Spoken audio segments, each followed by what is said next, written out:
and take an oath, that kind of thing? Yes. And it's a pretty important day in your career. Yes, it was. And so when you started working for Brooklyn Center, what were your job duties? I was assigned as a patrol officer working an overnight shift.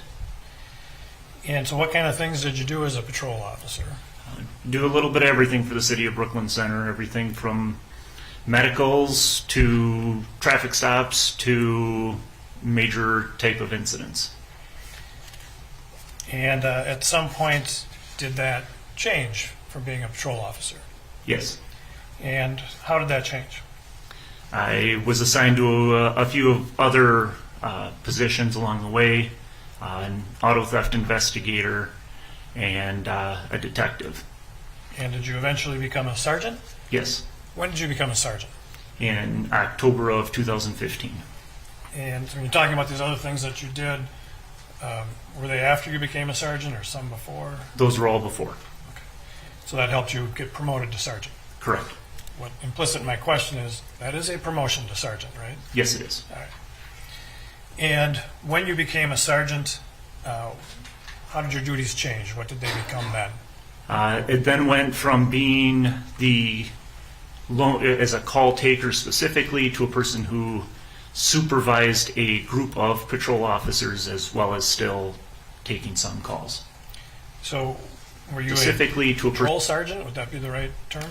That would be correct. And so as a patrol sergeant, are you still out on the streets most of the time? I would be about 50-50. And when you're out on the streets, well, I guess all the time you're supervising the patrol officers, right? Yes. And so when you have been working or in your work as a Brooklyn Center police officer, did you get to know Officer Kim Potter? It's a fairly small department, so I had known of her since basically the time I had started, but really didn't get to know her until I had been assigned to the shift she worked on in 2019. Okay. And in 2019, what do you mean by assigned to a shift? I had the chance we bid by seniority. I had enough seniority to bid to a day shift, which she was on that day shift. Okay. So prior to that, had you worked shifts with her? I'm not quite sure how that works. No, I hadn't. I was actually assigned to a night shift where she was assigned still to a day shift. So we never even really saw each other at that point. So for that 14 years, from 2005 to 2014, or 15, you're on different shifts. Correct. Okay. But then in 2019, did you become her supervisor? Yes. And so then how often would you supervise Kim Potter? That would be every working day, which worked out to about 7 days every 2 weeks. And as you're supervising her, well, strike that. Let me ask you this. Throughout your career at Brooklyn Center, were there times when you socialized with Ms. Potter outside of the workplace? Not before 2019. But after that, you had those occasions? Yes.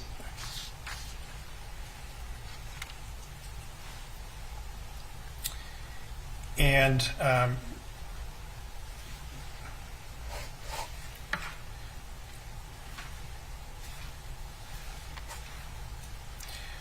do you also know Officer Anthony Lucky? Yes. And when did you get to know him?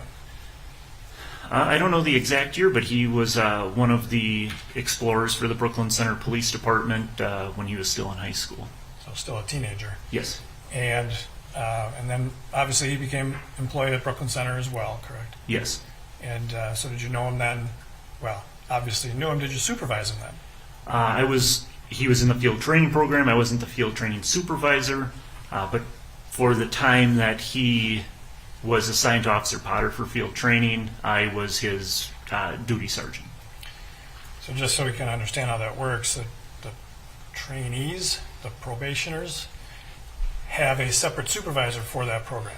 Yeah, when they're involved in the field training program, there is a supervisor who is in charge of the program, assigns them where they need to be, and track how they're doing. when they're out on the street, then it's the patrol sergeant who's supervising them technically out on the street. Does that make sense? Yes, And then there's also a field training officer with them. correct.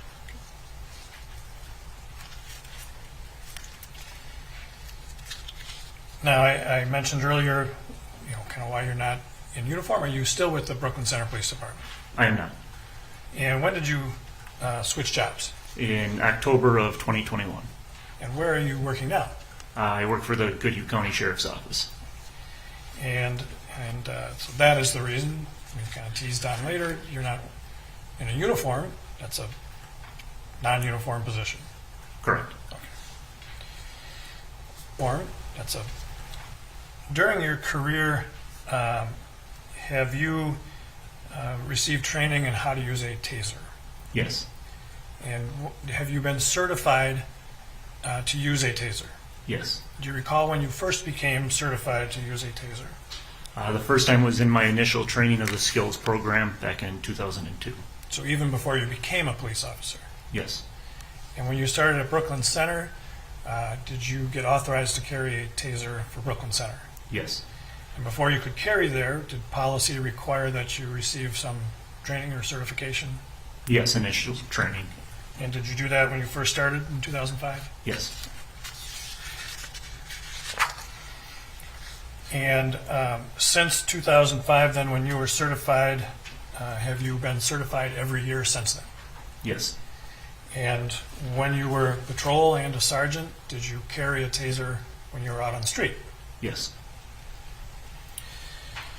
As part of your training, have you been put through what we'll call voluntary, how shall I say this, voluntarily being stunned by a taser? Yes. Explain what that means for the jury, please. As a part of the training, they use the two probes of a taser, and when they pull the trigger of the taser, it then has the incapacitating power over you, and you kind of lose function of your body. So the voluntary part of this is that you agreed to do it, Yes. and that's as part of the training? Yes. So they actually shoot you with a taser. Yes. And how many times did you volunteer to do that? Once. Why not twice? Because it's not a great feeling. Okay. And when that's done, are there others around you to help you? Yes. And explain that, what that means. They're there because your muscles will lock up, and if your legs lock up, you lose your balance and can fall over. So they're there to catch you if you fall. And have you also been involuntarily exposed to the effects of a taser? Yes. Can you explain that for the jurors, please? There have been times that my partners have used a taser on suspects where if your hands get in between the taser probes, you then will receive that current through you. And that has happened to you? Several times. And how does that feel? It does not feel very good. So, based on those That was experiences stupid. and your training as a certified taser user, if somebody is going to get tased, what do you need to do if you're holding the person? You try not to have your hands in between the taser probes. Okay. I'm going to turn your attention to April 11 of 2021. Do you recall that date? Yes. And were you working that day? Yes, I was. And just tell us what your shift was on that day. I start my shift at 5:30 in the morning, and it goes until 5:30 in the evening. And you were a patrol sergeant that day? Yes. Do you recall how many officers were out on the streets during that shift? I don't remember exactly. How would it typically be? How many would it typically be? We would typically have 3 to 5 starting at 6 a.m. We would then have one more possibly starting at 2 and one more possibly starting at 4. And did you hear a call for backup from Officer Lucky? Yes. And at the time, did you know he was in a trainee capacity? Yes. And he was with an FTO? Correct. And did you know who the FTO was? Yes. And who was that? That was Officer Kim Potter. And so the call was about what do you recall the call for backup being about? I heard that he was on a traffic stop and was asking for a second officer to his location. Would that be customary to call a backup on a traffic stop? Yes. So nothing unusual about his request for backup on that traffic stop? No. And did you respond that you would come to that to back him up? Yes. And how did you do that? Over the radio, I called out my call number and said that I would be en route. Do you recall him providing the location of the traffic stop? Yes. Was it an area you were familiar with? Yes. And did you then go to that location? Yes. And do you recall roughly how long it took you to get there? I would probably say 2-3 minutes. So you were not too far away? No. And can you just describe for the jury the general location where that stop was? I would be around 63rd Avenue and Orchard Avenue. Now I'm going to put up on the screen an exhibit number 1, which has been received in evidence.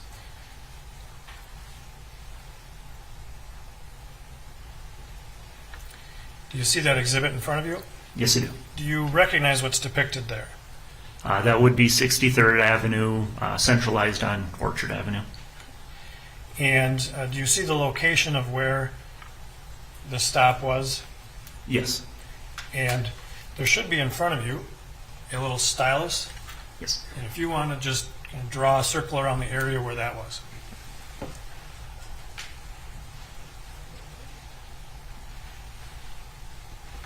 And so, just to be clear, or for the record, you're drawing a circle around the location on this photograph where the blue rectangle and the yellow X are, correct? Correct. Right. And so did you, in fact, drive up and stop behind the stop? Yes. Okay. And so this location, from your years of working at Brooklyn Center Police Department, what county is this area located in? Hennepin County.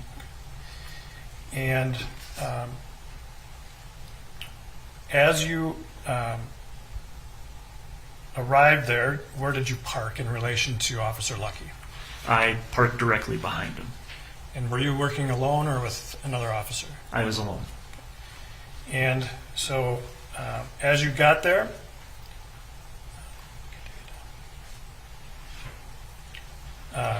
did you approach their vehicle then? Yes. And what did you see kind of generally when you approached the other squad car? As I approached, both doors were open of the squad car, with Officer Lucky sitting on the driver's side and Officer Potter sitting on the passenger side. In front of them was a four-door white sedan. Okay. And did you have a conversation then with either Officer Potter or Officer Lucky? I talked with Officer Potter. Okay. And what did you learn? I learned that the driver of the vehicle had a warrant and was also a party to a order for protection. And did you learn more information about the warrant as you were there? Yes. What did you learn about the warrant? I learned that it was a gross misdemeanor warrant for a weapons possession. And based on your years of work as a police officer, what did that gross misdemeanor weapons warrant mean to you? What did that indicate? It means that a person had been arrested for carrying a firearm without a permit. So it's a permit violation. Yes.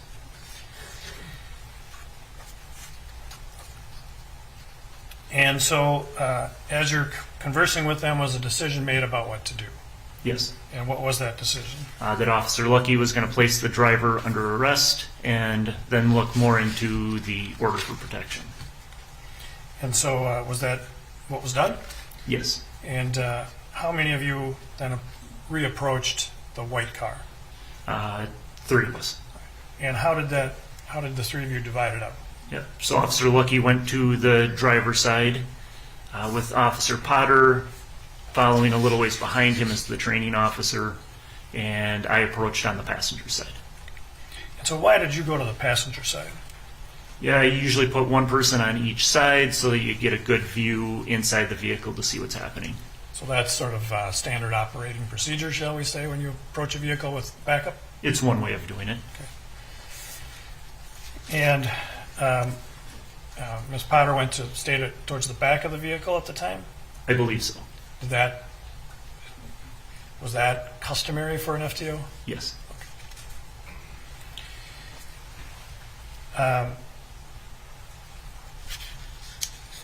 On the day of April 11th, were you wearing a body camera? Yes. And were you also, operating a squad car that had a dash camera? Yes. And, excuse me a second.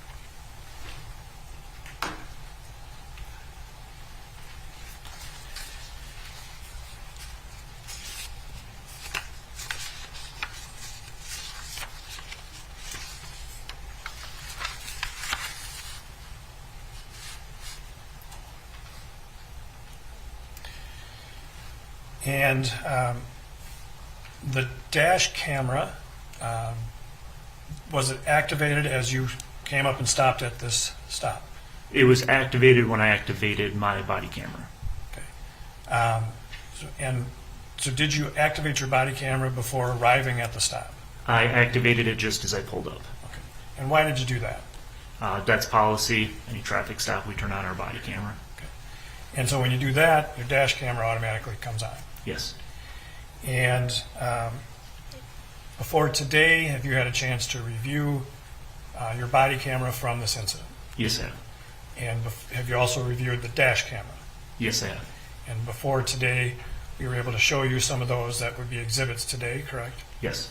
And so you recognize those as accurate recordings of what happened? Yes. Your Honor, we would offer Exhibit 61. Is there any objection to 61? No. There being no objection, 61 will be admitted into evidence and you may publish counsel. Thank you, Your Honor. Now, before we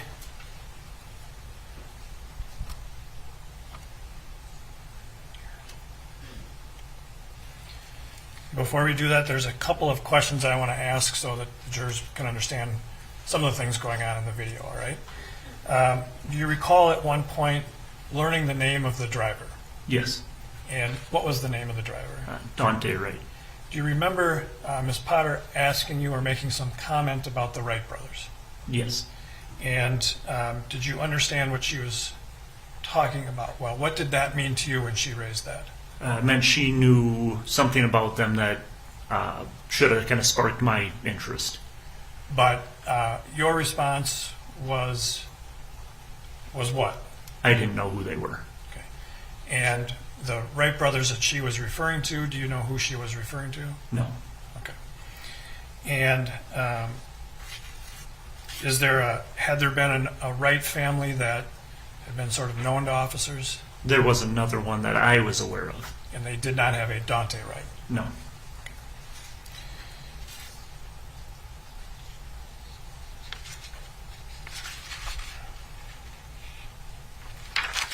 All right, so what I'm going to do then is start Exhibit 61, please.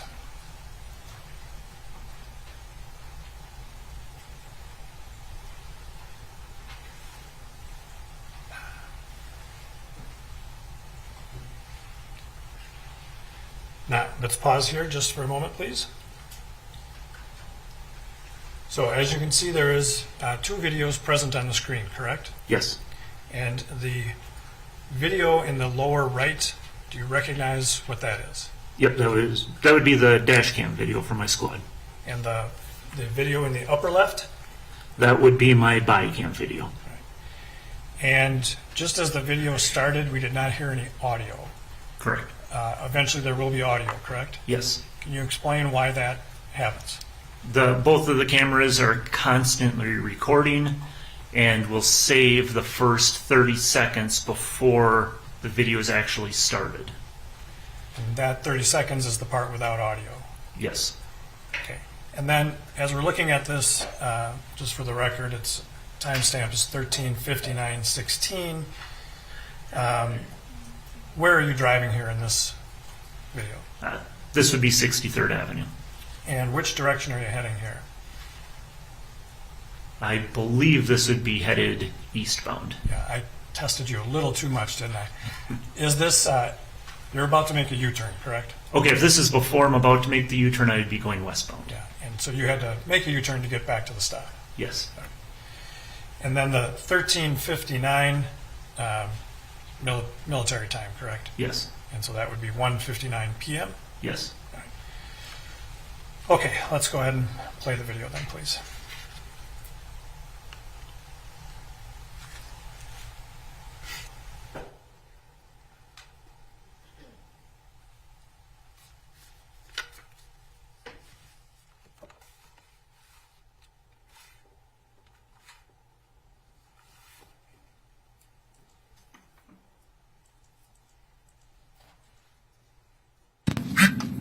No, female doesn't know who he is. Said he's a 14-year-old black male dressed. When he walked in the house, said he was running from the police and he needed her to be quiet until they left.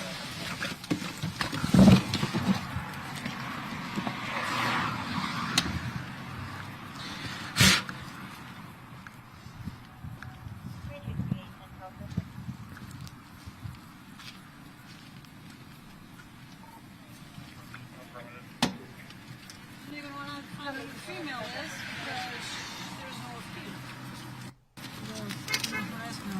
He's got a gross misdemeanor warrant, and there's an OFP for a female, so I need to ID her. There's also residue, like weed on the middle console, so probably search the car. Apparently the car is his brother's. You want to tell them what the warrant's for?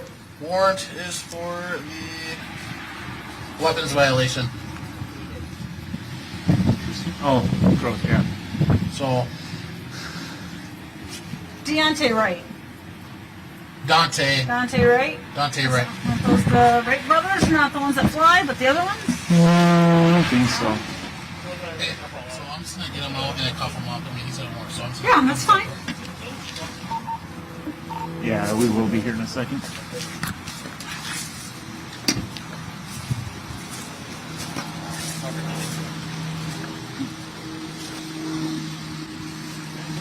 Alright, man, here, give me a favor. And, by the way, if I didn't ask you, what is your current rank at Goodhue County? Major. Okay, so, Major Johnson, we heard in that video a voice saying, "I don't think so." Did you recognize that voice? Yes, Whose voice was that? that was mine. And that was in response to Ms. Potter's question about the Wright family. Yes. So then, we saw just at the tail end of that, the three of you start to approach the vehicle, correct? Yes. And when you approached the vehicle on the passenger side, what did you observe? I observed that there was a female sitting in the passenger seat in the front. Did she have anything in her hands at the time? Not that I remember. Okay. Do you remember indicating that she had some paperwork in her hands as you approached? That's possible. And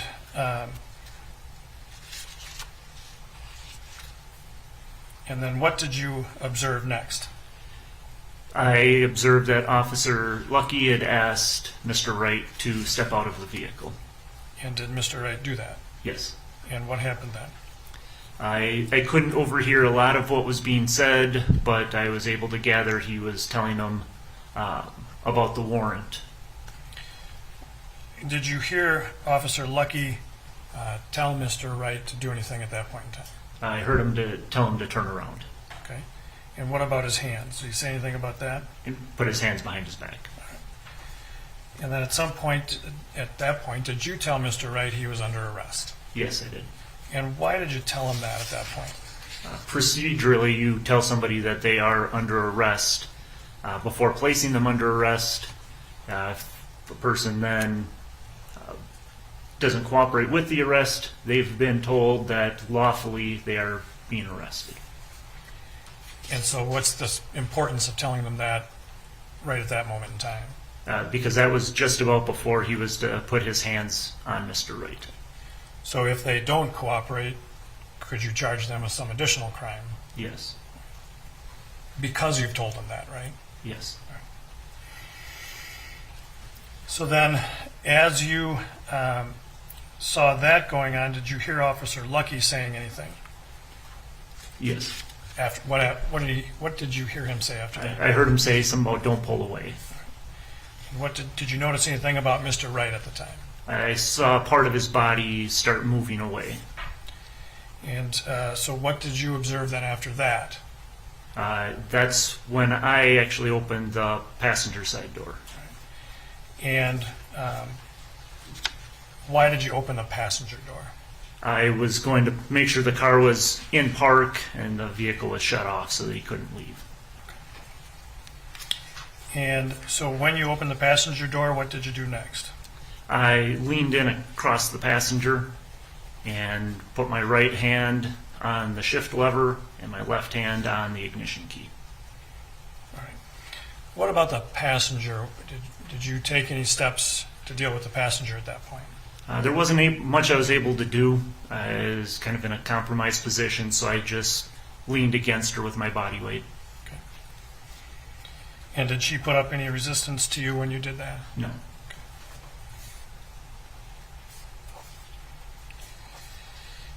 And at that point, where were you standing?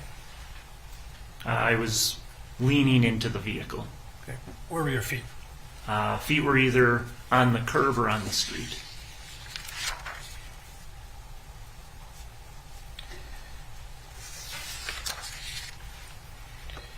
And did you said something about grabbing the shift knob, correct? Yes.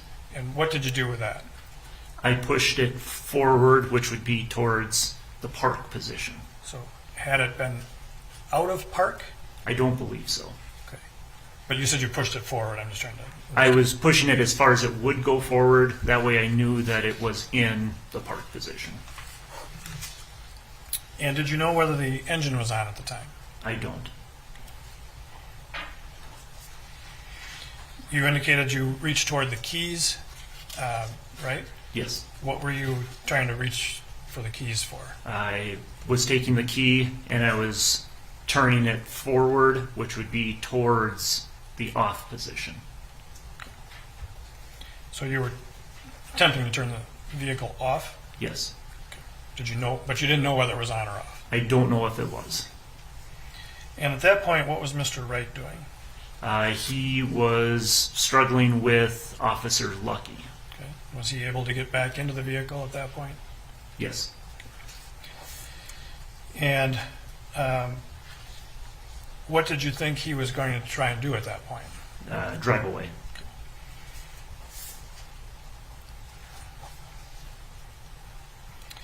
And so at some point, did you remove your hand from the shift knob? Yes. And what did you do then? I took both my hands and held on to Mr. Wright's right arm. And were you able to grab his right arm? Yes. And why did you grab his right arm? Two things. One, to prevent him from shifting the vehicle, and one, to put him into a handcuffing position. At that time, did you know what Officer Lucky was doing? I couldn't see Officer Lucky at that time. Did you know what Officer Potter was doing? I don't. And you grabbed him to put him in a handcuffing position. I'm not sure how to ask this, but who else did you think was going to help you handcuff him? Does that make sense? Yes. I believed it would either be Officer Lucky or Officer Potter that would be controlling his left arm to put him in a handcuffing position. And when you did that, when you grabbed Mr. Wright's right arm, were your feet still on the street or the curb? Yes. And did you then hear Officer Potter's voice? Yes. What did you hear Officer Potter say? I heard something to the effect of, "I'll tase you." And what happened after that? I heard the verbal command of taser, taser, taser. And then what happened? And then I heard a loud pop. And did you know what the loud pop meant? I thought at the time that it was a taser. When you heard taser, taser, taser, what did you do with Mr. Wright? I let go of his right arm. And why did you do that? I didn't know where those taser probes were going to be going, and I didn't want my hand in between them. And when you let go of him, you had hold of his right arm. Was that the only way you were holding him? Yes. And did you see his position at the time that you let go of him? All I could tell was that he was sitting in the driver's seat. And where were you looking at that moment in time? Do you recall? Kind of down towards the center console. Okay. So after you let go of Mr. Wright, what happened next? I saw him going for the shift knob, and I started backing out of the vehicle.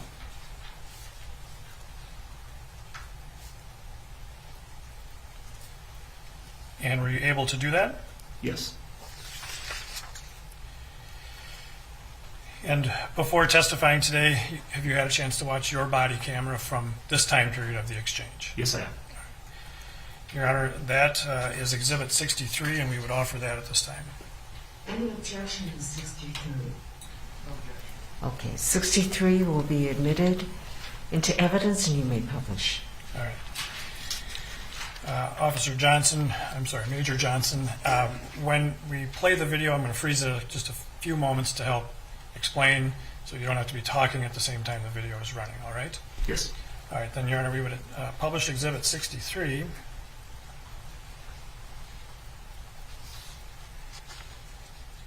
We will be here in a second.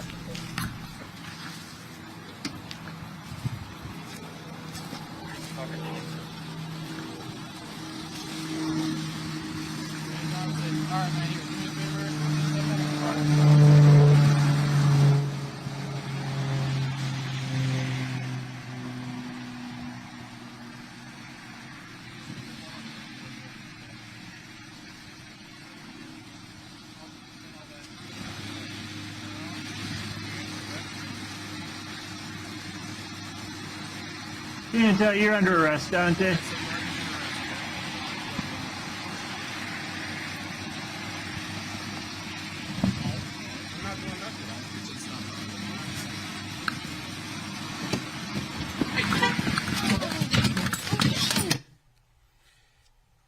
Now, I have frozen the video here, and for the record should reflect that the timestamp indicates 2:01:52. Is that correct?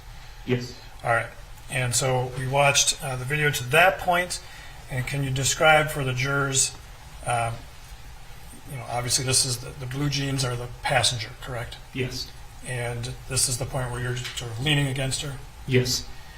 Can you describe for the jurors, the arm we see here across really the top of the screen?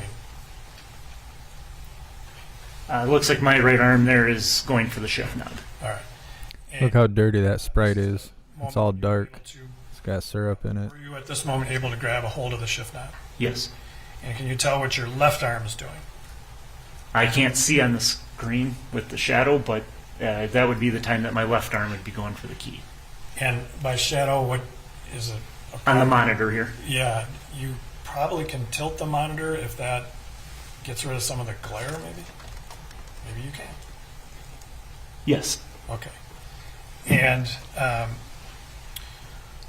all right, so this is all right, so what I'm going to do is let this run to 2:02:54.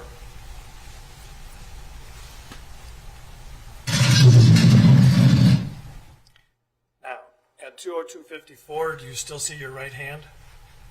Yes. And that's still on the shift knob, correct? Yes. Can you see the other hands that appear to be by your hand? Yeah, there looks to be one other hand next to it. Do you know whose hands those are? I can't say for sure.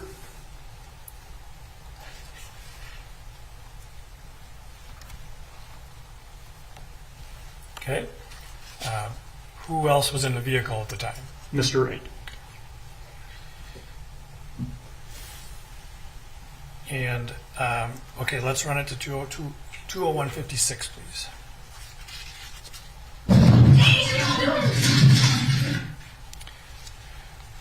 So, those hands that we had seen by your hand, now are you able to sort of tell whose hands they were? Yes, Okay. Whose were they? Mr. Wright. And so he appears to have been trying to move the shift knob, Yes, but you prevented him from doing that. yes, And then he pulled away from that, correct? yes, Now, in this moment, we can see your right hand still on the shift knob, is that right? yes. And what is your left hand doing? That would be reaching for him. And we'll hear a voice say, "Just stay back." Do you recall who said that? I didn't hear that part. Okay. All right, let's play to 58, please. Just say that. Did you hear the voice there? Yes, Whose voice is that? that was me. And who are you saying that to? That would be to the female passenger. And did she stay there? Yes, And then we also just heard another female voice in the background. Did you recognize that voice? yes. And whose voice was that? That was Officer Potter. So then let's run this to 59, please. Now, at this point in time, can you describe for the jurors what you've done with your right arm? That's gone to reach for his arm. And in the background, did you hear a female voice again? Yes, And who is that? Officer Potter. And then let's go to 2020.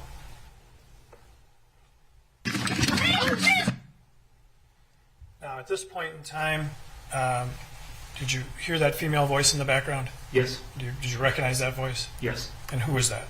Officer Potter. And can you describe for the jurors what you're doing here in this still moment at 2:02:00? I'm holding on to his right hand and arm.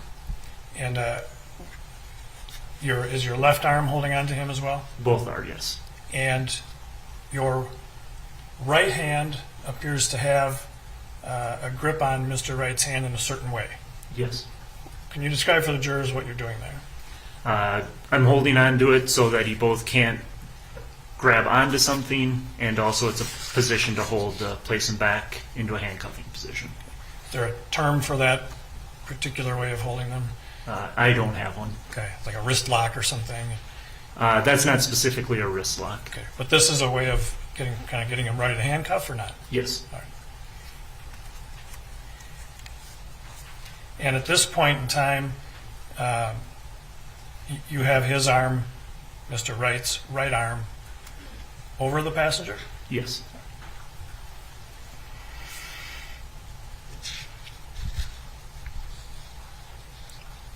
Okay, we'll let this run to the end now, please.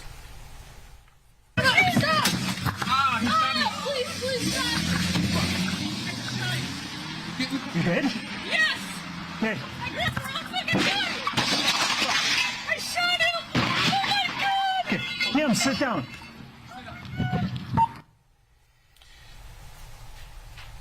And Major Johnson, in meeting with you, we showed you a composite video of Officer Lucky's dash camera and your body camera during this time period, correct? Yes. And that is done to help the jurors understand the overall scene. Yes. And does that composite video fairly capture what happened in this time period? Yes. Your Honor, we would offer Exhibit 62, which is that video. Any objection to 62? 62 will be admitted and you may play it.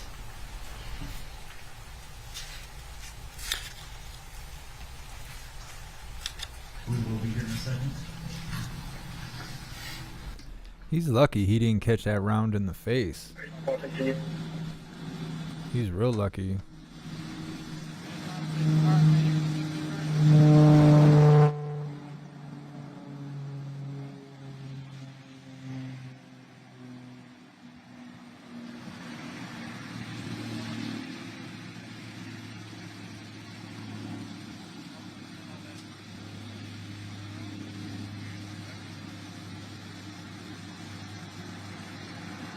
You're under arrest, Dante.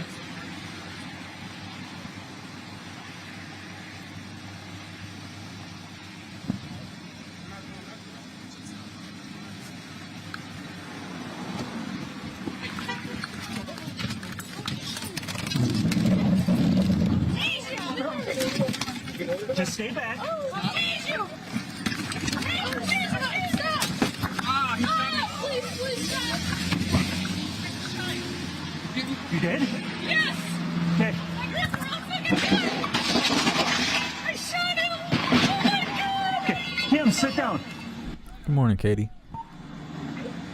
PI access 63rd and Captain Drive, flight from 38 stop, start north on the red. Starting north on the red, then can you repeat your first part, please?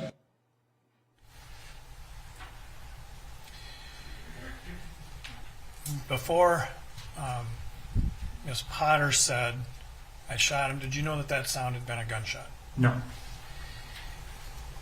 And after that, did you observe what happened to the white car? Yeah, I observed it continue eastbound down 63rd and drive into oncoming traffic. And did you, obviously you heard that there was a crash down that direction. Yes. So sometimes it's maybe easier for us to refer to the stop scene and the crash scene. Does that make sense? Yes. Because there were essentially two scenes that day. Yes. Did you go down to the crash scene? No. And why not? Because Officer Salvosa was already there. Okay, and how did you know that? I could see his squad pulling up right as Mr. Wright's vehicle had gone into incoming traffic. Okay. And at that point, did you know that Mr. Wright had been shot by Ms. Potter? I knew that a shot had been fired, but I didn't know if he was hit. So when you're saying he drove into incoming traffic, you didn't know his physical condition at the time of the crash? Correct.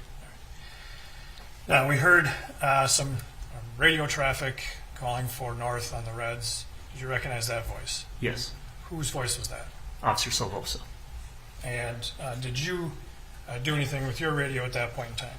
I was trying to transmit, but I wasn't able to Why not?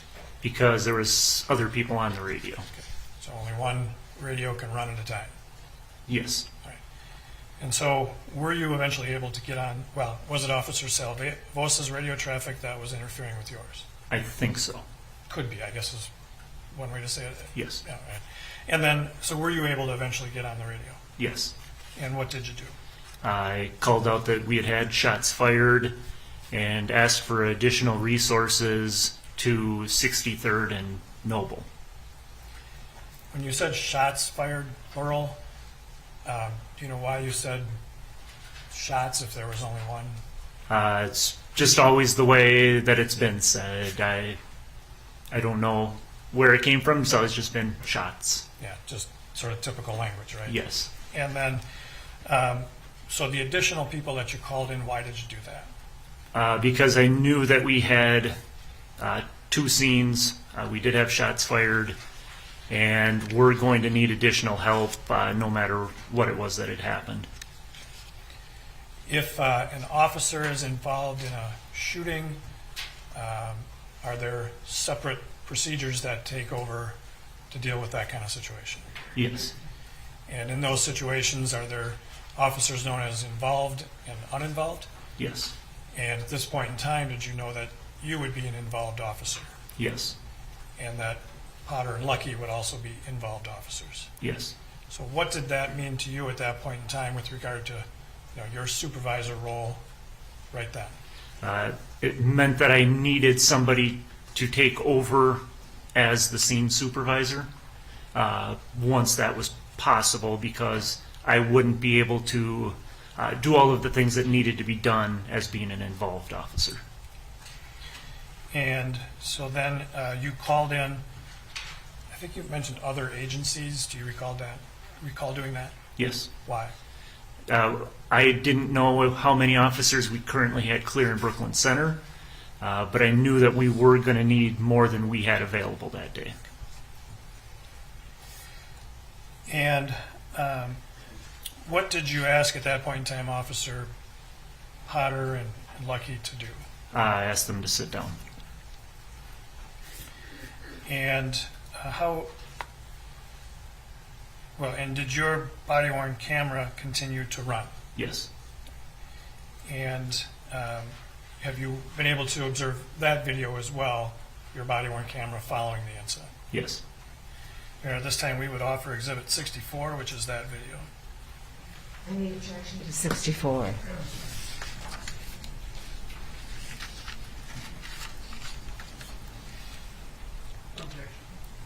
64 will be admitted and you may publish.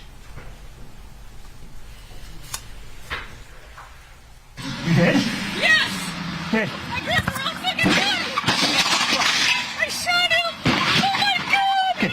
Kim, sit down.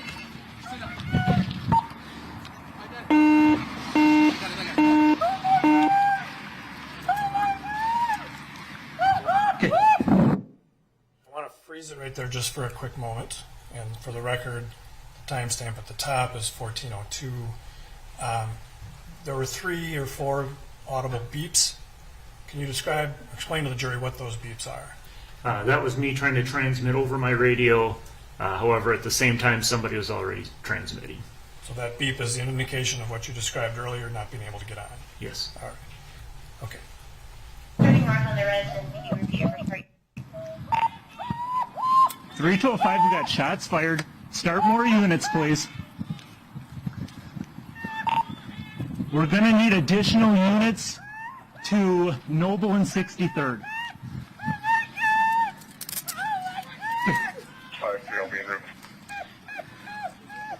Just breathe. Are you okay? Just breathe. Just breathe. Reach your 1970 at gunpoint, 63rd and Catherine Drive. Copy 1 at gunpoint, 63rd. And Kim, take a breath, okay? Just breathe. Car injured as well. As soon as we get additional cars, I'll check for injuries.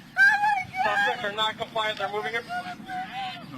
No, you're not. Just Emergency task from 1 on the unit 64. Kim, that guy was trying to take off with me in the car. okay. 3205, can you start some additional supervisors from other agencies, please? He's still. Yeah, I... Crystal's en route. 4142 en route.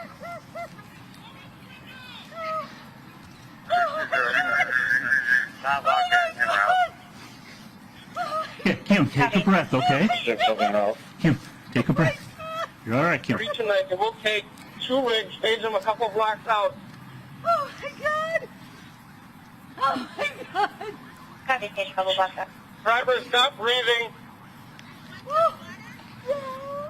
Driver not breathing. I'll take an additional squad and we'll yank him out. But get him here on the rest. I'm by myself, holding him at gunpoint.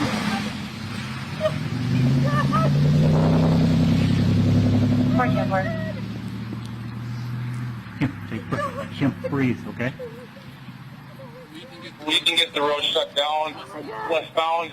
Yeah, just park I'll take it there. my squad, not yours. Park with my squad. Northbound on 63rd. Kim, take a breath. Kim, you're okay. Take a breath, okay?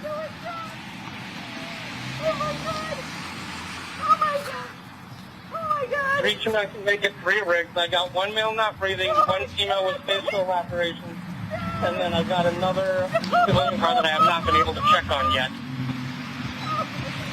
Copy, 3 rigs.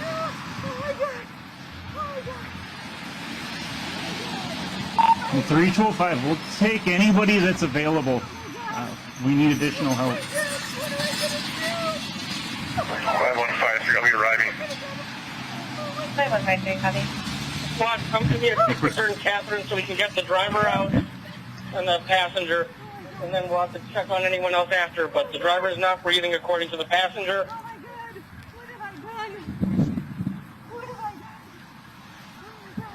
Several Brooklyn Park units are arriving. 405. Yeah, we're all right. Passenger's moving around. I can't see him, so we're going to need to extricate him if he's not breathing. So I'll wait for additionals to come up with a plan.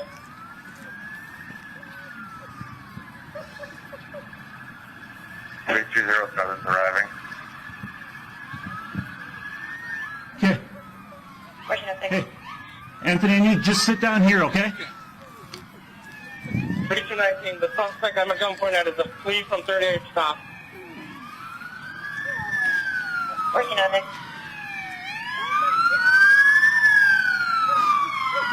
Hey, both you guys, okay. Are you anything injured? 6207, whoever's got a bunker, come on up to Catherine, 63rd.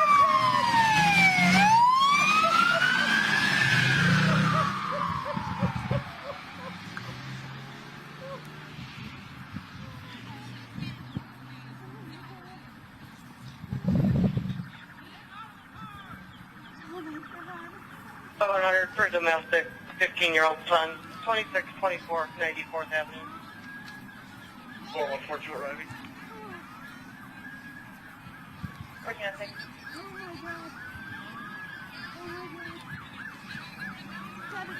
Call Chuck for me. Yep. Hey, Kim, as soon as we're code 4 here, I'm going to get all that taken care of for you, okay? 108 5200 domestic. You guys good? I'm just take care of that first, and then I'll need somebody.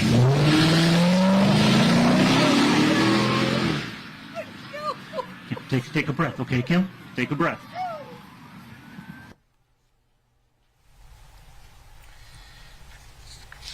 In the video, Ms. Potter can be heard saying, "I'm going to prison." And that was when you said to her that he was trying to drive off with me in the car. Yes. Do you remember saying that to her? I actually don't. And when did you learn that you had said that to her? When I watched my body cam video. How long after the incident was that? It was probably about a week. In that video, she also asked to call Chuck, correct? Yes. Did you understand what she was asking? Yes. Who is Chuck? That would be Detective Chuck Ballou. And do you know how to spell his last name? It's V as in Victor, Alleeau. And did you understand why she wanted to call Mr. Valou? Yes. Why? Because he would be her union representative. While you were working, well, on April 11th, were you a member of that union? No. Were the patrol officers a member of that union? Yes. And was Ms. Potter, did you know if she was in a role with the union? This is irrelevant. Being a member of the union is not with this case. The objection is... May I be heard about that, please?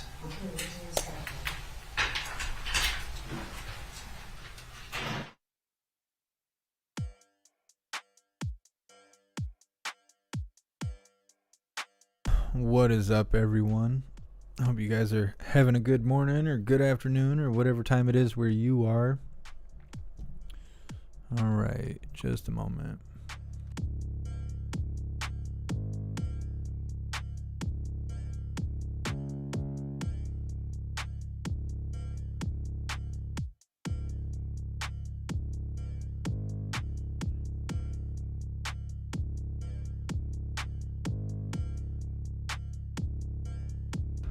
Verbal thoughts. Yes, I know that we're not currently live streaming on Rumble. Something's going on with Rumble. I was trying to set up the live and I would click the next button to move on to the next page and it just wouldn't do anything. It just was unresponsive. And I tried over and over again and I couldn't give any more energy to it. So that's why we're not live on Rumble. Trade for Trump. So as far as a recap, oh my God, are we buffering for real? Good Lord, I'm so sick of this stuff. I don't even know if you guys can hear me. Whatever. So as far as the recap, basically Kim Potter was a cop. She was involved in a traffic stop. Dante Wright was the driver. They pulled him over for bad tags. He also had obstruction of view because there was something hanging from the mirror. He had warrants for his arrest. They attempted to arrest him. He was somewhat resisting. She yelled, "Taser, taser, taser," but instead of hitting him with a taser, she shot him with the Glock.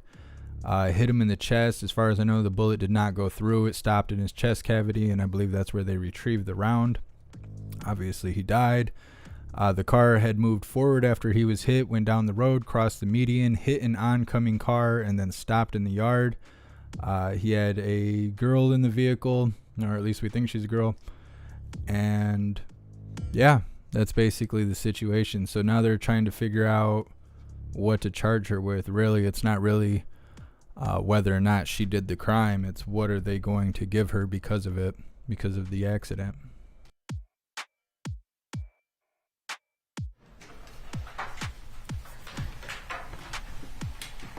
My original ruling is granting the objection. Your Honor, I don't remember if you did or not. Could you tell the jury not to regard that testimony? Okay. Liz Potter's union membership is not relevant to any issue in this case. You are to disregard any testimony regarding that. Okay?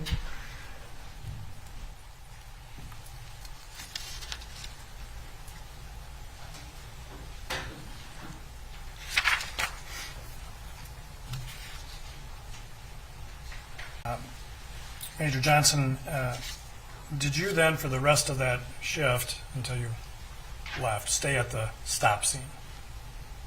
No. Right. At some point, you left the scene altogether.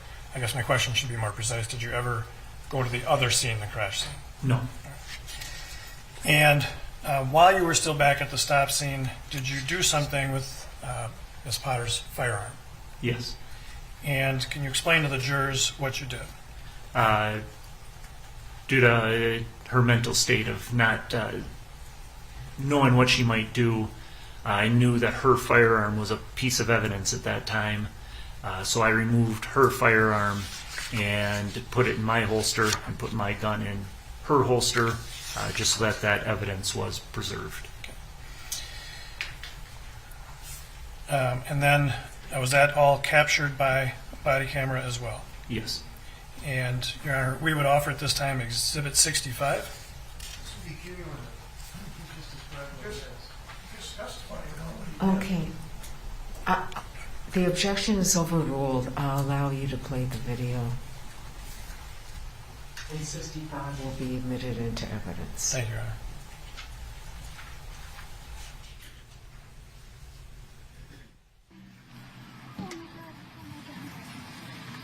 Stay right here. Stay right here, okay?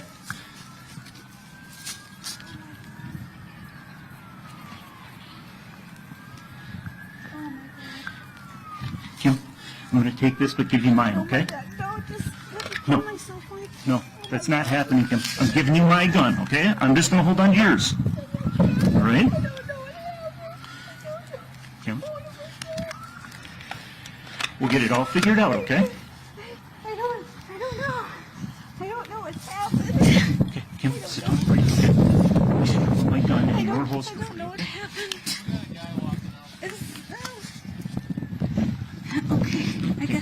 Okay, I don't know. But can you come over and sit by Lucky? Yeah. Right? I'll shut the camera off after. I'm still rolling. It's fine. Incidentally, Major Johnson, were you wearing a taser that day? Yes. And during this time period that we just saw, immediately after the incident, did you check Potter and Lucky for injuries? Yes. And did you see any injuries? No. Did they report any injuries? No. And did other officers eventually come to the scene? Yes. And as part of that process you made reference to earlier, did you assign officers to Potter and Lucky? Yes. And explain just real briefly why you do that. It's just to make sure that they are being taken care of, that we keep them uninvolved from the incident, that they don't hear anything else that is happening, and that person's kind of their caregiver for the next little while. And under that policy, are the involved officers supposed to talk about the incident? No.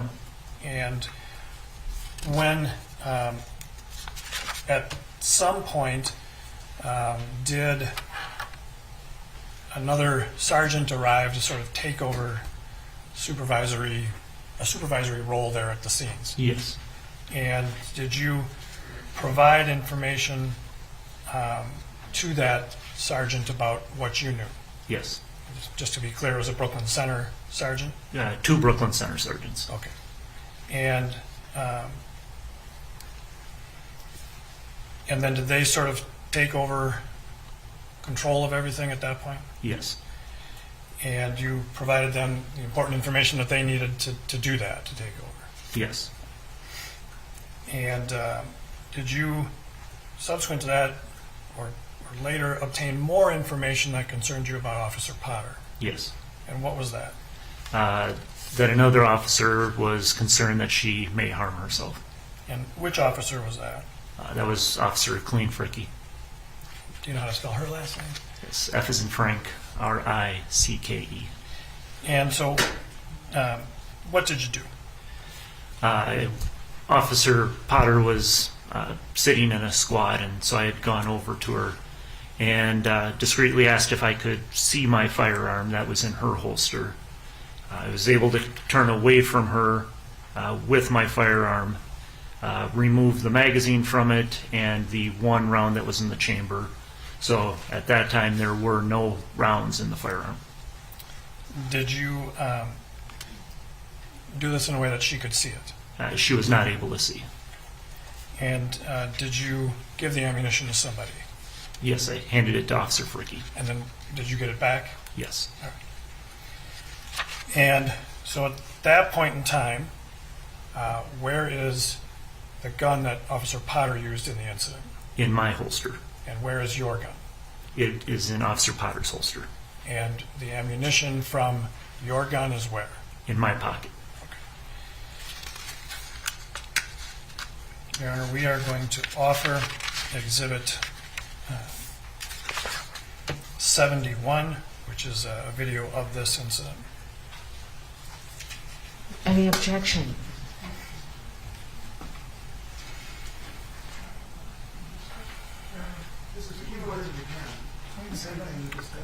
Okay, the objection is overruled. I'm going to let 71 in and to be played.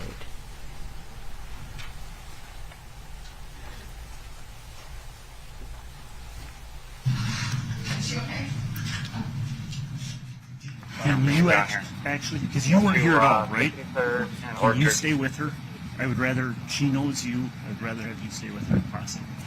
Can I read this? Yeah.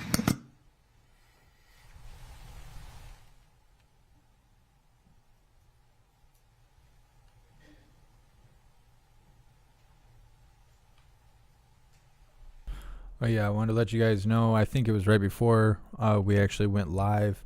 Apparently they're about to experience some sort of winter storm, and they said by 1 o'clock they would have an update on whether or not they were going to cut the day short because of it. There's somebody in the back of my squad who needs an ambulance. She needs a cut lift. Okay. It's waiting on Talk to Peterson or somebody else. Okay. All I want you to worry about now is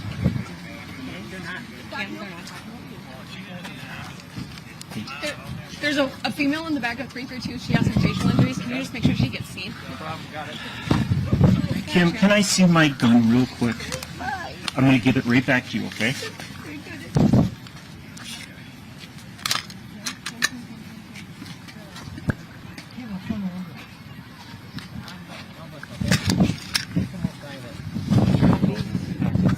I'm just going to give her my gun for now.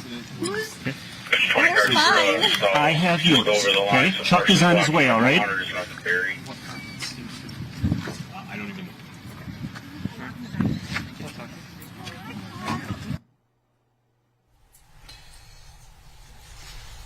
And then, at some point, did a commander come to the scene? Yes. And so just explain to us the kind of the hierarchy of sergeant, commander. Yes, so sergeant, and then my direct supervisor would be the patrol commander, and his direct supervisor would be the chief of police. And who was the patrol commander at the time? Tony Grunig. And you can see the habit I'm in. Can you spell Grunig for us? Yes. It's G as in George, R-U-E-N-I-G. And did he eventually come to the scene? Yes. And did you provide him information from the incident? Yes. And everything that you thought was important there? Yes. And did you explain to him that you thought the person was trying to drive away with you in the car. No. And were you able to then sort of stop any responsibility you had for controlling the scene and turn that over? Yes. And were you eventually taken from the scene? Yes. And somebody gave you a ride? Yes. And you went back to where? The Brooklyn Center Police Department. And did you understand at some point later then that the investigation would be taken over by an outside agency? Yes. And which agency was that? The Bureau of Criminal Apprehension. And did you have an opportunity to meet with investigators from the Bureau of Criminal Apprehension later? Yes. Just for the jurors' brief understanding, they are a state law enforcement agency. Correct. And during that part of the day, did the BCA investigators talk to you about the firearms? Yes.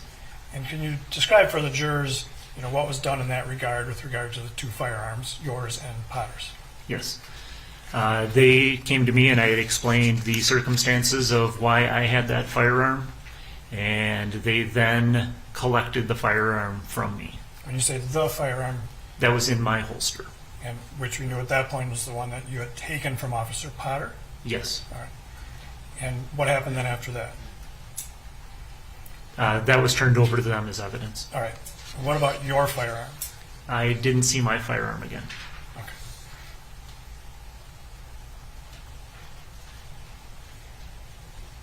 So the BCA did not bring your firearm back to you? No. Okay.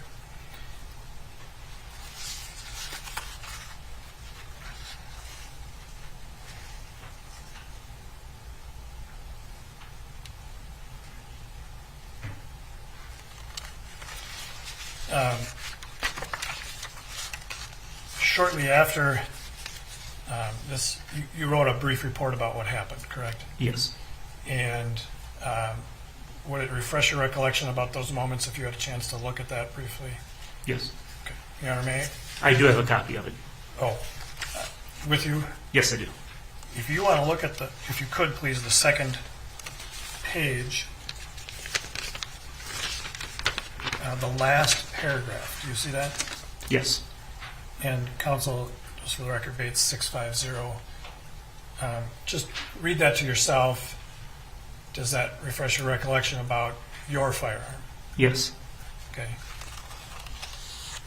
So did they bring you your firearm at some point? They may have brought mine back, but I didn't get it back. Okay. That is still with the BCA. All right. So they came to you with it, but maintained it as well? Yes. All right. I just wanted to clarify that. Okay. And so you turned over to them Potter's firearm as well? Yes.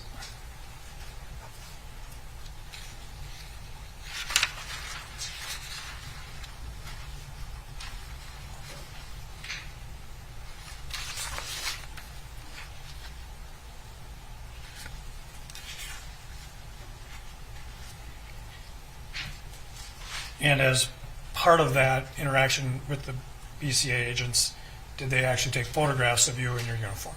Yes, they did. Okay. That's all I have, Your Honor. Okay, members of the jury, we're going to take our morning break. Okay, so 20 minutes.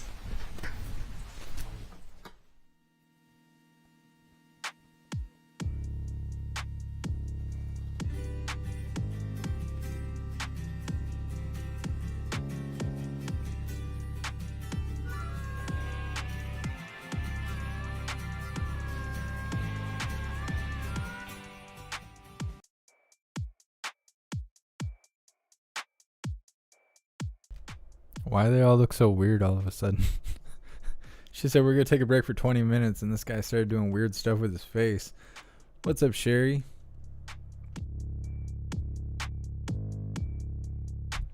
See, a lot of people that don't think women should be cops.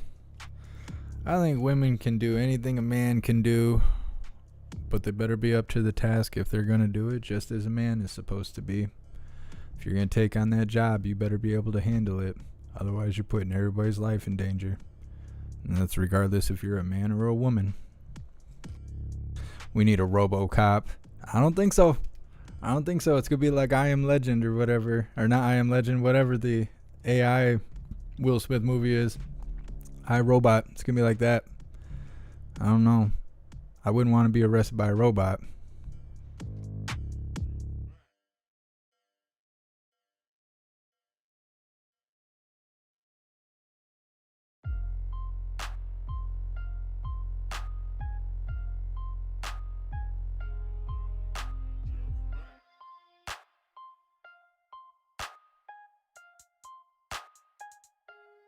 A mistake is a crime if it results in death. You can accidentally commit crimes. Definitely. Absolutely.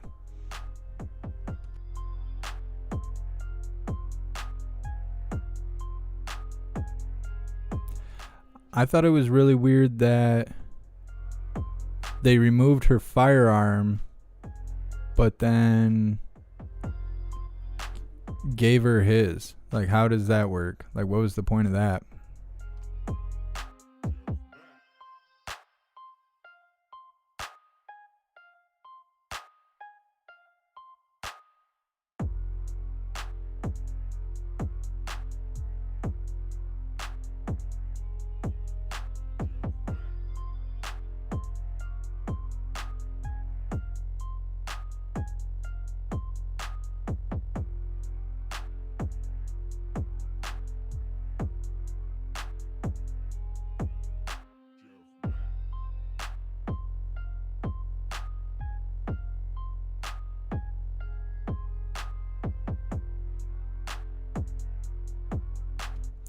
Science works in mysterious ways. It'd be Boston Dynamics and UN troops. Yes, absolutely.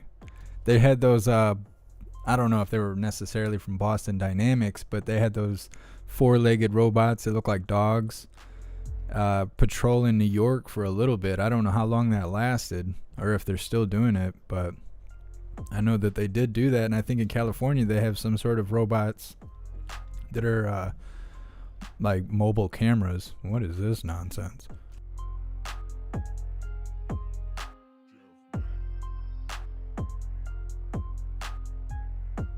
YouTube's getting serious about their commercials.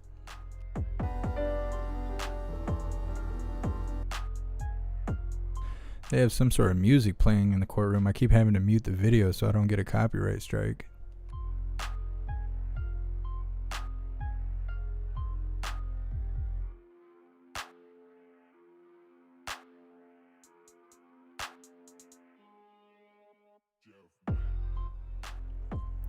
Yeah, I agree. I think that what you're saying, Sherry, that the duties of the job shouldn't change based on your gender. If you're required to lift 50 pounds as a man, you should be required to lift 50 pounds as a woman, if that's what the job requires. I think fair is fair, and it has to do with safety more than civil rights, I think. Like if you're working in a factory, the task needs to be completed regardless if you have a wiener or not. So I don't see why there would be different standards and stuff. It just doesn't make sense. Not if you look at it in the perspective of completing a task as a job duty. Yeah, I see that he was securing her firearm as evidence. I just think it's weird that he gave her his, even though I believe it was unloaded. What's the point of even giving it to her? I mean, either way, technically, isn't she unarmed? You give her a pew-pew with no freedom seeds in it, then she's just got a really cool-looking, expensive paperweight. Might as well have just gave her a rock. Man, like, here, put this in your holster.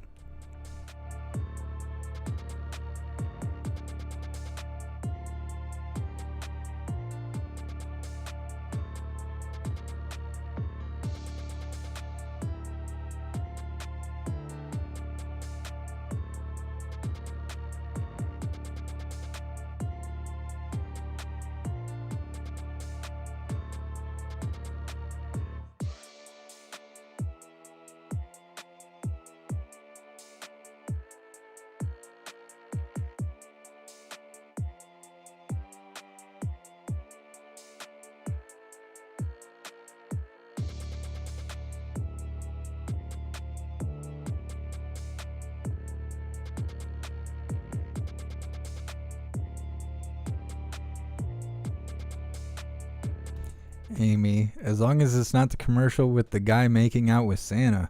What the hell? I have not seen that. I did see a weird commercial a few weeks ago, and I don't see commercials very often because all the TV I have is, paid for. It's all Netflix or whatever. It's not cable, so I don't have commercials really in my life other than watching, YouTube videos or whatever. But I don't know where I was. I was at a business or something, and they had like a TV up in the corner just playing random stuff, and there was like a Days Inn commercial or some sort of hotel commercial, and this manly woman figure steps out onto this balcony with a child, and they're in like robes, like their hotel robes, and it has like a woman's voiceover talking about how great a stay it was at this hotel and blah blah blah, but I swear that is a man standing there trying to look like a woman or whatever. And as it goes on, then the child's like, yeah mom, blah blah blah. And that was the most disturbing commercial I'd ever seen. I don't know if they were trying to get in on that trans fad trending thing that's going on right now where everybody's trying to be, whatever, non-binary, but it scared the hell out of me. Never think they were just pushing their agenda. So I haven't seen a guy making out with Santa yet, but I don't doubt you at all. That agenda is being moved forward.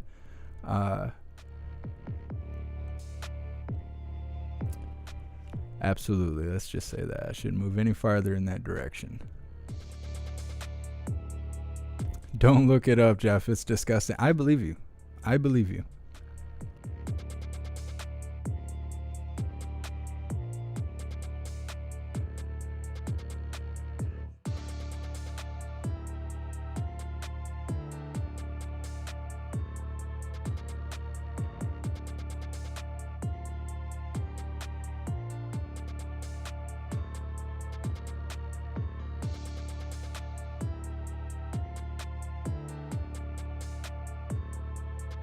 What's up, Quitting Time? Yeah, son, I know. How dare I open my face and just come out with these truths? I know. Life of a bigot.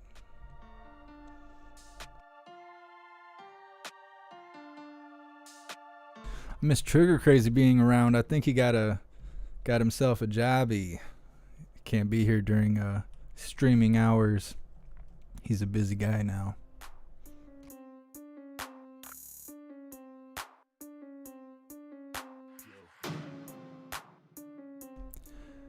Saw Daddy kissing Santa under the mistletoe last night. I ain't never heard that song. Quitting Time. That's no.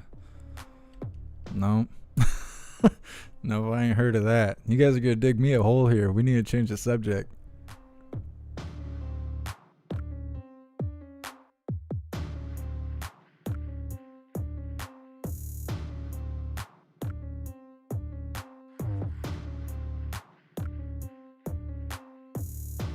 Spoffy, not in my house.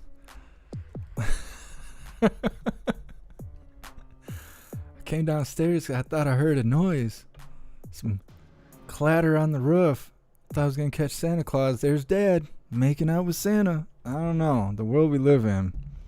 Maybe it is okay to tell your kids that Santa's not real. It's better than that story, I think. In my opinion.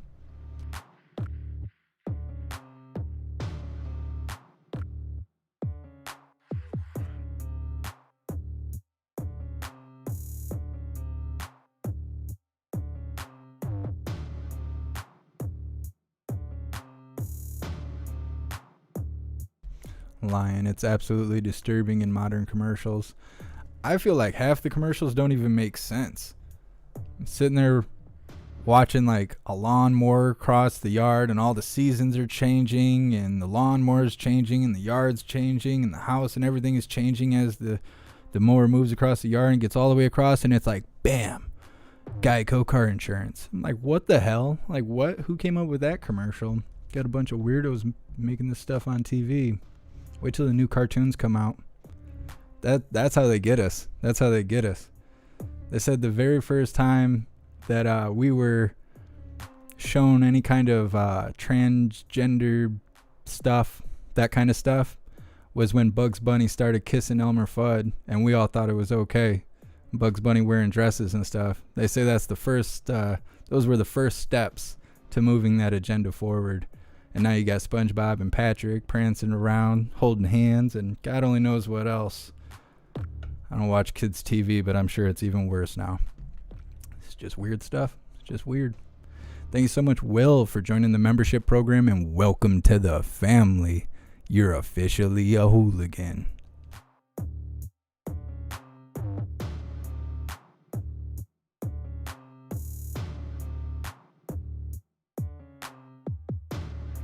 It's a shim. Yep. For as much of that stuff as you see on TV, I think I've only seen a person of that nature once in real life. I guess it's a really small percentage, but if all you did was watch TV, you would think it would be like everybody. I don't know. It's a weird world we live in.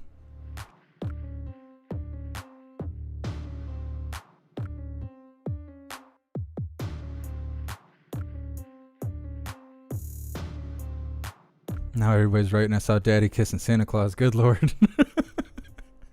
I don't want those images in my head. Old Spice commercials went off the rails too. Yeah.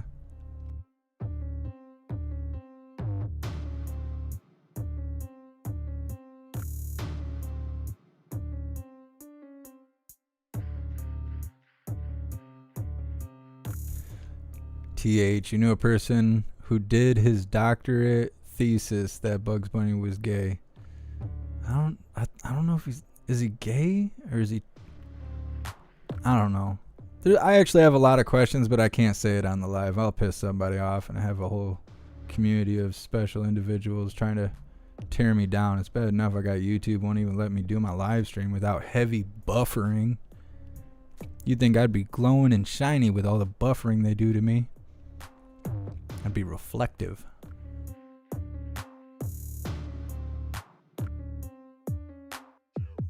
What's up, Gang of Four? Thanks for being here. Nick, the best way to get notified for when I go live is to join the Discord. My Discord is free. I didn't realize that other people were charging money to get into their Discord. I mean, it doesn't really make a difference to me, but I guess that's one of the reasons that people resist checking out my Discord is they don't want to pay for it, but you don't have to pay for it because it's free. But if you join the Discord, it is the best way to stay notified for when and where we go live. We have general chat as well as other specific subject chats to converse in with the other 3,700 hooligans that are there. We also have a news board that many hooligans post articles and documents and videos and all kinds of stuff so you can stay up to date with what's going on around the world. You could also follow me on Twitter. Really anywhere on my link tree. I try to send out notifications by hand every time I go live, but if you join the Discord, I have an automated thought bot that sends out notifications just in case I'm having a rough day or something and forget to do it by hand. Everyone in the Discord is always notified when I go live. Plus, that's also how you stay best up to date. If I have issues or something going on, maybe there's a live happening and I'm not at home, or I'm having computer issues, or my power goes out, or I'm sick and dying, the Discord is always the first to know with what's going on, kind of behind the scenes. Being a part of the Discord is worthwhile.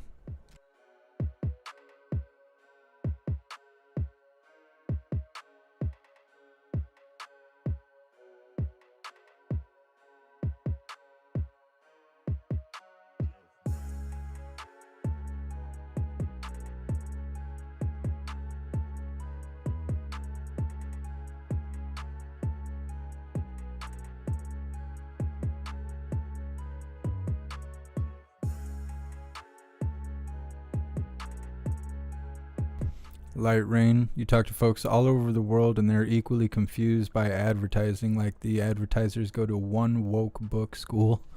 Yeah, I'm sure that's done on purpose. I think everything is united at this point because of the way technology is. I think all the world leaders probably are well organized by this point, and they are orchestrating all of the individual countries to move in the same direction. So eventually, we will all line up as a whole society for them to control. I think that's why it's done that way. That's why I always say, like, the stuff that we hear or see about Australia, and there's another place that I just for some reason can't think of. Whatever you see happening over there should concern us, because we're next. We will be the next ones to go through that stuff. And that always brings up a rough debate, because a lot of people think, you know, oh, the Patriots will never let that happen, and people will stand up and do this, that, and the other. But then you also have people who have seen time to stand up. Nobody stands up. And so you have half the people thinking that no one's going to stand up and we're all screwed, and we might as well just go flee into the woods right now. And then you have another set of people that believe that all the true Americans are going to stand up and fight back, and we're all not going to green zones and whatever.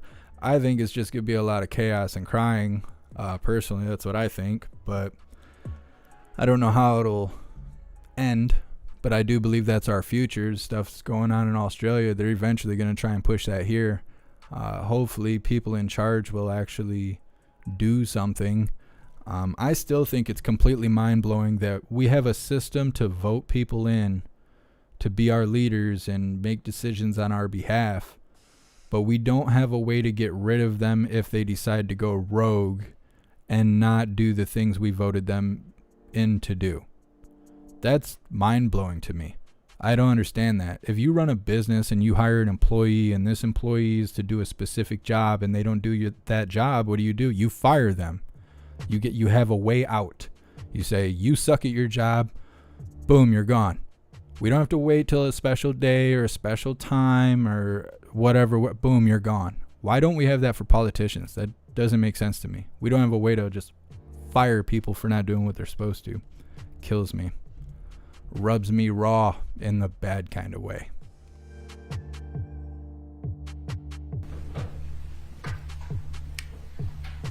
Okay, Debbie.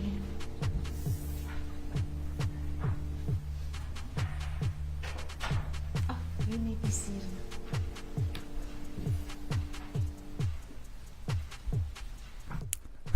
I love when you talk about like Civil War, you talk about like the downfall of life as we know it here in America, and then people start talking about taking out Antifa.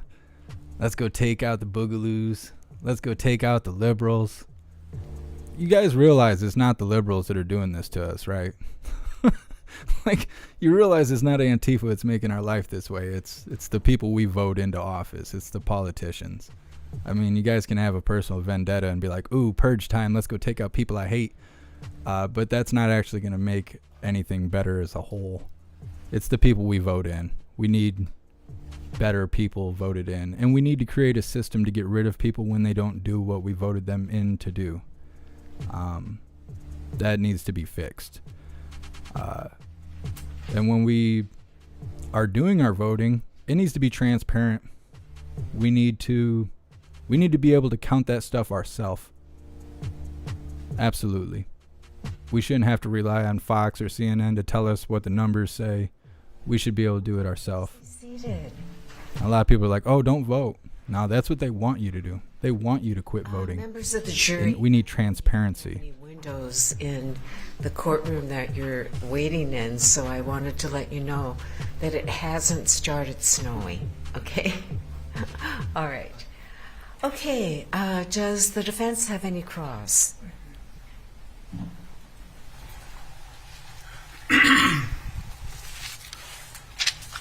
Good morning, Major Johnson. Morning, sir. Your present employment is where? Goodhue County Sheriff's Office. Okay, and you're a major there? Yes. Could you tell the jury what that means as far as, in Goodhue County, that's in Red Wing? Yes. Part of Red Wing.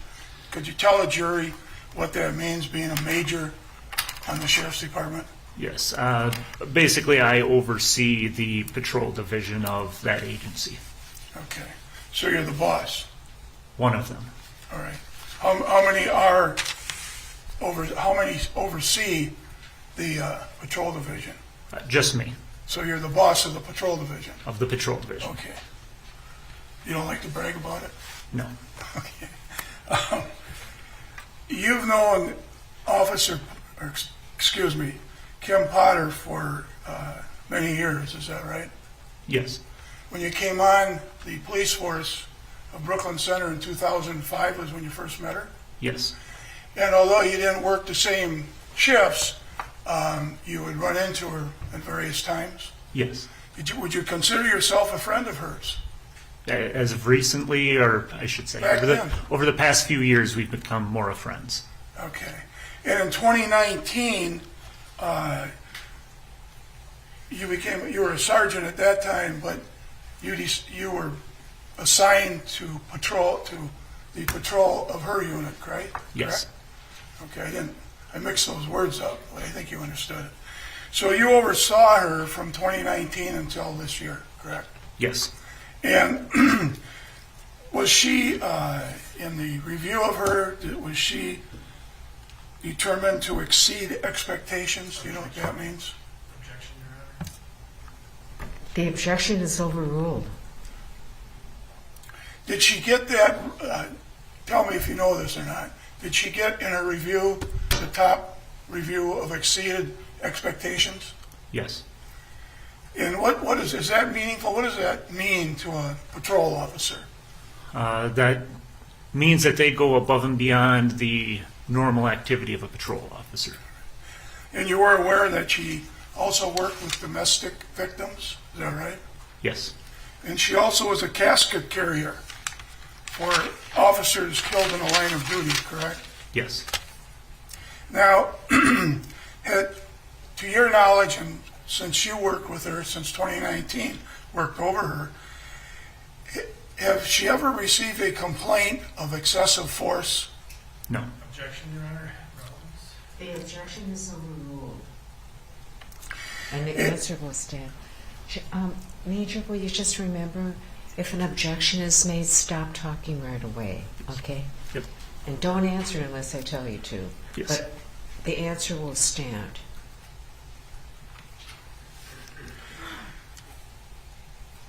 Okay. So Why does he look so nervous? let's just go to the incident. On April 11th, you heard Officer Lucky over the phone, go ahead. Radio. Radio, thank you. You heard Officer Lucky over the radio say he's making a traffic stop. Yes. And you knew at that time that Officer Lucky was a trainee, and Officer Potter at that time was their FTO, correct? Yes. Field Training Officer. Yes. And so you decided to go there as being the officer to watch over it, correct? To be his assisting officer, a backup officer. Okay, a backup officer. Your Honor, excuse me a minute.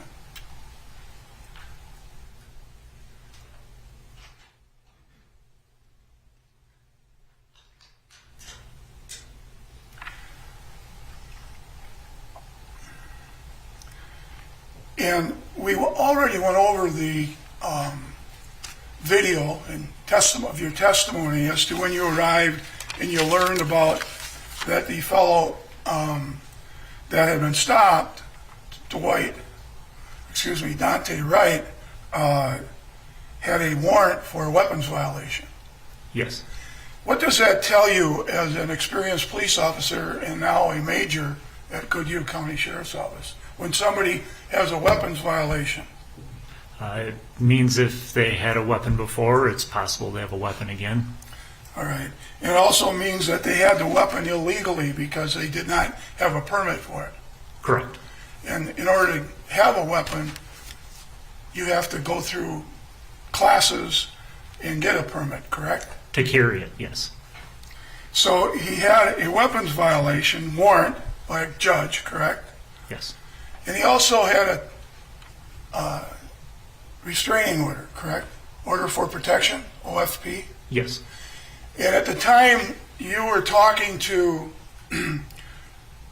Lucky and Kimberly Potter, Officer Potter, you learned that, correct? Yes. and they decided to execute the warrant and find out who the lady was in the car, correct? Yes. And was that proper procedure based on your experience and you overseeing them? Yes. You agreed with that, correct? Yes. You also knew that there was marijuana, you were told there was marijuana seedlings or something else in the car, correct? Yes.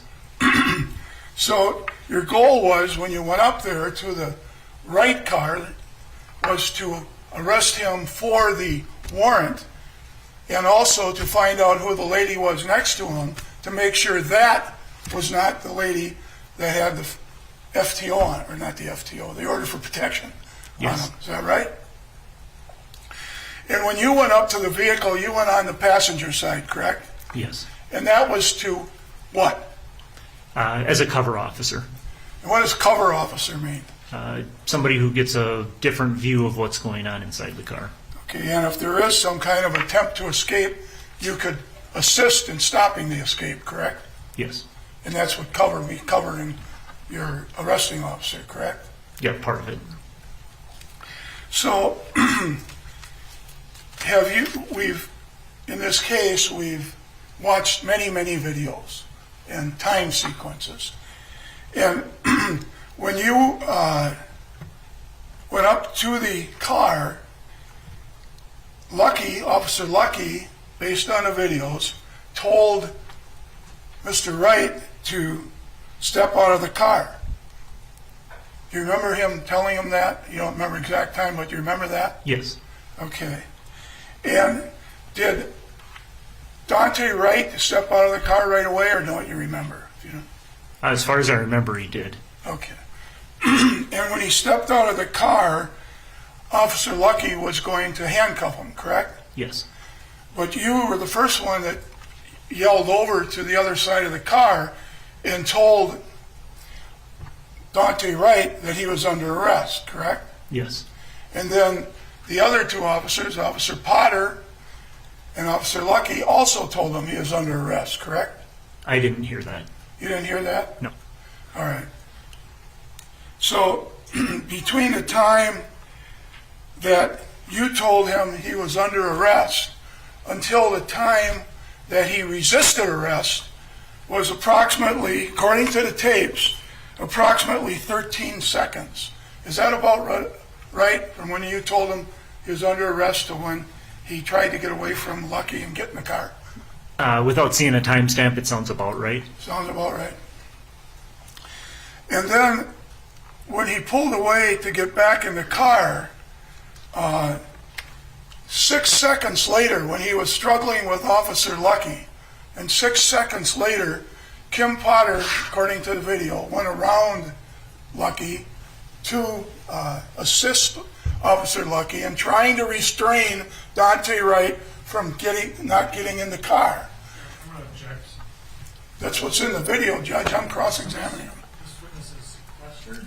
He's talking about some other piece of evidence. All right, no speaking objections. If you want to make an objection, one-word objections, and we can sidebar if you want. Is the state requesting a sidebar? Yes, sir.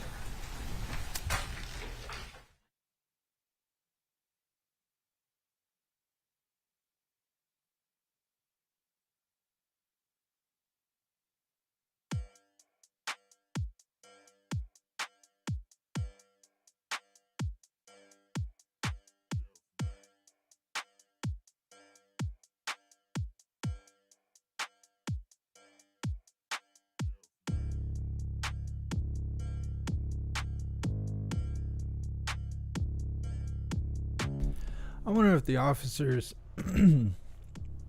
ever discovered that Sprite was full of narcotics. That's the only part of the trial they're not talking about, but that evidence is seen in all the footage. And I like that. I'm pretty sure the girlfriend or whatever the girl was, the side chick, whatever. Pretty sure the girl in the car actually tried to retrieve the pop when they pulled her out of the car and she dropped it. And they kind of kept it with all her belongings. I wonder if the officers realized that's why that Sprite in a regular Sprite bottle was dark purple. I wonder if they realized it had codeine in it. But they might have had a prescription, so I'm not exactly sure how that works. I mean, if you got a prescription for promethazine or some sort of codeine cough syrup, does that mean you can just cruise around with a codeine pop in your car and you're good to go because you got a prescription? I don't take medicine, so I don't really know how that works. The objection is overruled, and you may proceed, Mr. Gray. Thank you. According to the other video shown to the jury, after you said he was under arrest,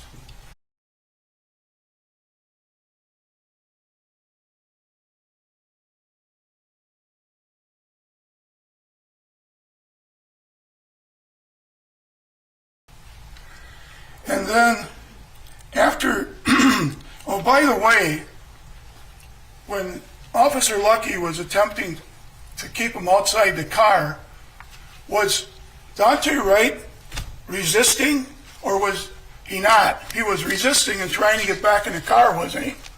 That's what it appeared. Yes. And he didn't stop at any time when Lucky was wrestling with him to say, okay, I give up, and put his hands behind him, did he? Okay. And although he didn't hear it, seconds later, there was a statement by Officer Potter, I'm going to tase you. He didn't stop then either, did he? No. He kept resisting, right? Yes. And what's an officer supposed to do when you're executing an arrest warrant for a weapons violation and trying to find out who the lady is when somebody does that? Are you supposed to let him go? No. What are you supposed to do? Put them under arrest. And if they try to get away, use force, correct? Yes. So,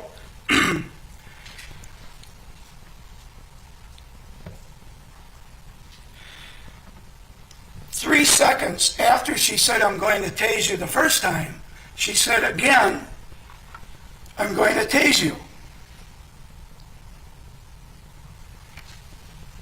And at that time, according to the videos, she was pointing what she thought was a taser, but it was a gun, at Dante. Right? Is there a question, Mr. Gray? Yes, I am. I wasn't done with my question. At any time between the time that you saw him, by Wright, Mr. Wright, go into the car, into the white car, until you heard the second, I'm going to tase you, did he stop resisting at all? No. Did he enhance his resistance by still fighting with people to get in the car? Yes. And what's your size? What are you, 6'2" or something? Yes. 6'2"? Good shape? I'd like to think so. All right. And we've seen Officer Lucky. He's a good-sized man, correct? Yes. Did it appear unreasonable to you as an officer that this driver of this car, Dante Wright, with this warrant, would do what he did? Did it seem unreasonable to you? Yes. So after the second, I'm going to tase you, and that's the one you heard.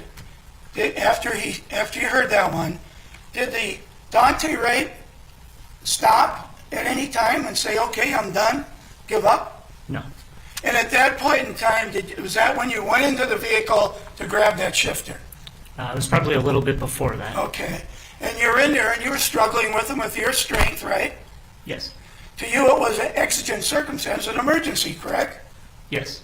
And you were trying to get a hold of the shifter to stop him from grabbing that, correct? Yes. And you also tried to get a hold of the key with the other hand, correct? Yes. And you were in that vehicle and your body was lying over the young lady in there, correct? Yes. And one reason your body was lying over her was to keep her from sitting there, right? So she wouldn't get involved. Your statement? Yes. And then you weren't having any success in calming him down either, were you? He was still fighting and struggling, correct? Yes. And then you heard taser, taser, taser, and that would be approximately 3 seconds after you heard Officer Potter say, "I'm going to tase you"? There was a time period between when she said that and when she said taser, taser, taser, correct? Yes. During that time period, did Dante Wright at any time show any sign of stopping, giving up, saying, "Okay, I'm done"? No. And then after, when the taser, taser, taser was said, approximately a second later, you heard the shot, and you thought it might be a taser, might be, you didn't know. It was a loud noise, correct? Yes. And the reason that an officer with a taser says taser, taser, taser is to warn other officers that were in the vicinity of this fellow, Dante Wright, to back off, correct? Yes. And by the way, in using a firearm, you're taught in training that if you use your firearm, you're expected to shoot your firearm twice, correct? Not every time. Okay, but are you trained on that? It is one of the things, yes. Yes. And that's called using deadly force, correct? Yes. In this case, you heard one pop and that was it, correct? Yes. In between the time of taser, taser, taser and a second later, did you release from the body of Yes. Mr. Wright? Yes. And then you went outside the car, correct? Yes. And you're disoriented, correct? Yes. And that's because of your struggle with him and the loud noise. Fair statement? Yeah, the loud noise. And you, as soon as you got out of the car, according to the videos, that car took off like a jet. Fair statement? Did you see it in the video? Yes. Did it go quite fast? Yes, took off quick. And within seconds after it took off, there was a loud crash, actually 2 crashes, correct? Yes. And that was the accident down the block, correct? Yes. Approximately a block away, half block, do you remember? Just a little more than a block. More than a block. And then Officer Potter realized that she had shot him. Fair statement? Yes. And you didn't know that at first, correct? No. And then after she said she shot him, she was really having a difficult time saying, "Oh my God, oh my God, oh my God," correct? Yes. And you were concerned about her, correct? Yes. And then she said, oh my God, I'm going to go to prison." Do you remember her saying that? Yes. And Lucky said, according to the video, "No, you're not. No, you're not." Kimberly says again, "Oh my God." Lucky says again, "No, you're not." You remember that? I don't. All right. Then you said, "Kim, the guy that was trying to take off with me in the car." You agree you said that, right? Yes. And if he had taken off with you in that car halfway, what would have happened to you? What would you think would be the worst that would happen? Probably dragged. Dragged and what? Injured. Seriously injured, maybe even dead, right? Yes. And if that were the case, would an officer in your position, with Officer Potter trying to stop him from resisting with you and resisting Lucky, would it be fair for that officer to use a firearm to stop him? By state statute, yes. By state statute. Yes. There's a statute that says to avoid death or grave bodily harm, you have a right to use deadly force, correct? Yes. And you're aware of that statute. Yes.